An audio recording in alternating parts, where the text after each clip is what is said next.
बलूचिस्तान से एक ऐसी खबर आई है जिसने पूरी दुनिया को हिलाकर रख दिया है। बलूचिस्तान में ये जो कपड़े आप देख रहे हैं वो पाकिस्तानी सैनिकों के बताए जा रहे हैं। दावा किया जा रहा है कि पाकिस्तानी सैनिक अपने कपड़े उतारकर बलूचिस्तान से भाग गए हैं। एक मशहूर बलूच एक्टिविस्ट मीरयार बलूच ने दावा किया है कि पाकिस्तान बुरी तरह से जंग हार रहा है। बलूचों ने पाकिस्तानी सैनिकों से कहा है कि तुम हमारी जमीन पर आओगे तो अपनी मर्जी से, लेकिन जाओगे हमारी मर्जी से। मीरयार बलोच ने तस्वीर डालकर दावा किया है कि अपनी जान बचाने के लिए पाकिस्तानी सैनिक अपने कपड़े छोड़कर भाग रहे हैं ताकि उनकी कोई पहचान न कर पाए और वो बलूचिस्तान से जिंदा पाकिस्तान लौट पाएं। बलूचिस्तान में एक बहुत बड़ा खेल शुरू हो गया है। भारत और रूस को जल्द ही मिलकर बलूचिस्तान के बारे में कुछ सोचना होगा, नहीं तो बहुत बड़ी मुसीबत आ जाएगी। बलूचिस्तान में भारत और रूस के लिए खतरा क्यों बढ़ने वाला है वो आपको इस वीडियो में आगे बताएंगे, लेकिन उससे पहले देखिए कि कैसे बलूचों ने आने वाले तूफान से निपटने के लिए खुद ही तैयारी कर ली है। पाकिस्तान की सरकार और सेना ने बलूचिस्तान की जमीन पहले तो चीन के हवाले कर दी थी, लेकिन अब अमेरिका को भी लूटपाट मचाने के लिए बलूचिस्तान में बुला लिया गया है।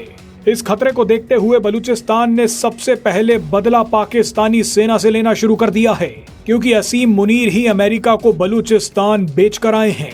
बलूचों ने ऐसा रौद्र रूप ले लिया है कि पाकिस्तानी सैनिक अपने कपड़े और पैंट उतारकर मैदान छोड़कर भाग रहे हैं। मीरयार बलूच ने दावा किया कि पाकिस्तानी सेना का बलूचिस्तान में अपनी वर्दी और पैंट छोड़कर भागना उनकी हार का स्पष्ट प्रमाण है। मीरयार बलूच ने यहाँ तक कह दिया कि डरी हुई पाकिस्तानी सेना की गीली और बदबूदार पतलून बलूचिस्तान की सड़कों पर पड़ी है। बलूचिस्तान मांग करता है कि पाकिस्तानी सेना हमारे स्वच्छ और शुद्ध देश को गंदा ना करे। बताइए इससे बुरा हाल पाकिस्तानी सेना का और क्या हो सकता है। बहरहाल अब आपको बताते हैं कि बलूचिस्तान में भारत और रूस के लिए खतरा क्यों बढ़ने वाला है। दरअसल 1990 के दशक में तेल को लेकर जो जंग मिडल ईस्ट में शुरू हुई थी, वैसी ही जंग अब बलूचिस्तान में शुरू हो गई है। लेकिन इस बार लड़ाई तेल की नहीं बल्कि रेयर अर्थ एलिमेंट्स की है। Rare earth elements electric vehicles, wind turbine, chips और मॉडर्न डिफेंस सिस्टम की रीढ़ है। 20वीं शताब्दी तेल के नाम थी, लेकिन 21वीं शताब्दी रेयर अर्थ एलिमेंट्स के नाम होगी। 21वीं शताब्दी में जिसके पास रेयर अर्थ एलिमेंट्स होंगे वो दुनिया पर राज करेगा। और दिलचस्प बात यह है कि बलूचिस्तान इस वक्त रेयर अर्थ एलिमेंट्स के खजाने पर बैठा है। अभी तक रेयर अर्थ एलिमेंट्स की 60% माइनिंग और 90% रिफाइनिंग पर चीन का कब्जा है।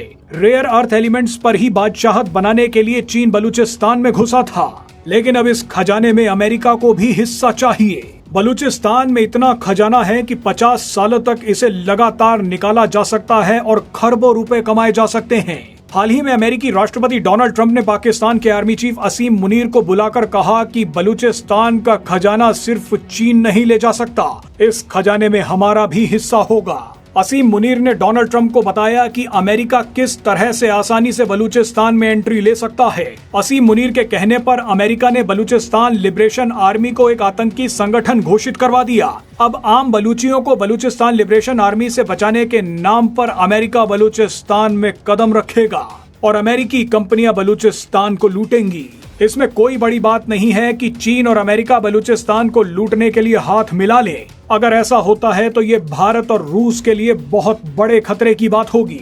अगर बलूचिस्तान में चीन और अमेरिका ने हाथ मिला लिया तो आसपास के क्षेत्रों में अस्थिरता फैल जाएगी। अमेरिका और चीन बलूचिस्तान में अत्याचार करेंगे, जिसका जवाब बलूचिस्तान लिबरेशन आर्मी हमला करके देगी। यानी आने वाले दिनों में बलूचिस्तान में भयंकर जंग छिड़ने वाली है। ऐसे में यहाँ सबसे पहले रूस को बड़ा एक्शन लेना होगा। आप शायद ना जानते हो, लेकिन बलूचिस्तान को खड़ा करने वाला सोवियत संघ ही था। ऐसे में रूस को बलूचिस्तान लिबरेशन आर्मी की सहायता करनी होगी, लेकिन इसके साथ साथ भारत को भी डिप्लोमेटिक तरीके से बलूचिस्तान में अपना कदम रखना होगा। अगर रूस और भारत ने ये समय रहते नहीं किया तो चीन और अमेरिका पूरा बलूचिस्तान लूट खाएंगे।